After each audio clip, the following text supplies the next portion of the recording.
To mark the 18th anniversary of September 11th, we are hearing from former high school students who sat in classrooms just 3 blocks away from the Twin Towers attack. A new HBO documentary that premieres tonight shares the story of 8 alumni from a prestigious high school right here in New York City. The documentary is called In the Shadow of the Towers, Stuyvesant High on 9/11. Revisits the events of 9/11 through the perspective of teenagers who were nearby that day. Our Adriana Diaz was one of those students. Adriana, good morning. I heard that you were there yesterday. I can't imagine what that was like for you. It's been a long time since I've been back at the school. I mean, we all remember where we were on 9/11, Exactly. right? I was walking to school senior year, and as I was walking down the street, I saw an American Airlines plane cross the sky and the balls of fire coming out of the first tower.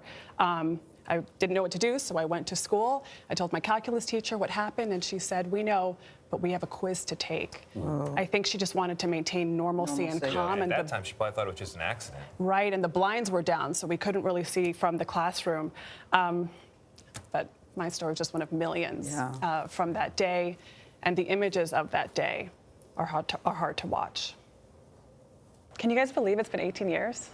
Unbelievable. When you come across another person who was there, that's when everything sort of floods back in. We were all there, 3 blocks away from the Twin Towers on September 11th, 2001. Juke Sue was student body president. Lila Nordstrom became a health advocate for 9/11 survivors. And Liz O'Callahan and Muhammad Haq. My dad, over the phone, said to me, please, please, just survive. Are in a new HBO documentary about the teens who saw the towers and all normalcy collapse in front of them. I was staring out at the window, and I literally saw a flash and the first explosion. Do you guys remember the building shaking? Oh, yeah. The lights flickered. The lights flickered, yeah. That's when we saw the dust cloud coming, and that was scary.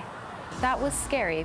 Just kind of coming and enveloping. It felt like a scary movie almost. At the time, it felt like the buildings were crashing onto us, right? Because we didn't know what was in that dust cloud. I thought it was debris. I think I came out of these doors. Yeah, I think so as well. Same.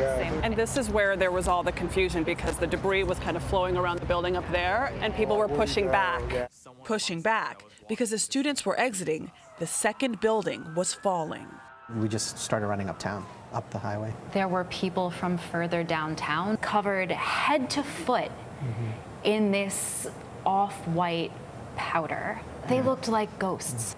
I think so many of us didn't share our full stories with each other because everyone else had their own story. I was not covered in dust. I was not choking. I was not dead. I didn't lose anyone that day. There's always somebody else with a more harrowing story. I lost my uncle on September 11th. I can't even talk about him. He lived with my family for a little while. I remember he was the only person I was thinking about on that day, really. I was here in this library and seeing people falling from the towers. And I remember just feeling like he was there, like he was one of the people jumping out of the towers. Less than a month after the attack, we returned to our school, which had been used as a command center and morgue. I think there was a point of pride of not letting ourselves be too affected or letting ourselves show that we were too affected. I feel like it's a pretty safe place to be, and I know that it'll bring back emotions for me to be back in the building, but I think that it's things that I can cope with. There were a bunch of false assurances made to the Parents Association at the time about the condition the school would be in when we got back. A lot of these conditions hadn't actually been met. So we were here for about 4 months of consistent fires burning a few blocks away. The smell of smoke was suffocating every day, and despite assurances from officials, very little got done to clean the school for students. Nordstrom now fights for services for 9/11 survivors. I wanted to tell Congress that there was this population that was showing the same results of the exposure that responders are seeing. I was 15 at the time. Kathy Choi, who was in the documentary, passed away from gastric cancer after filming. That's a cancer that's linked by the federal government to 9/11. Kathy's the reason I'm here today. 9/11 is not something I typically talk about, but it's so important, you know. I'm so grateful for Lila's advocacy, and there's many others.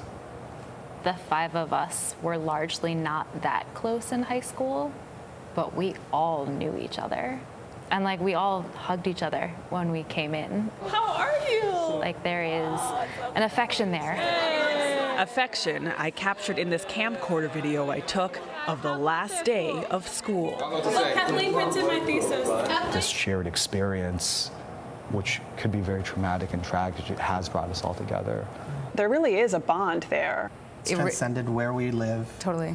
Right, we're all of different ethnicities. We all live in different parts of the country, but you know, we have that common core that we all share. There are health services and screenings for people who were in downtown Manhattan at the time.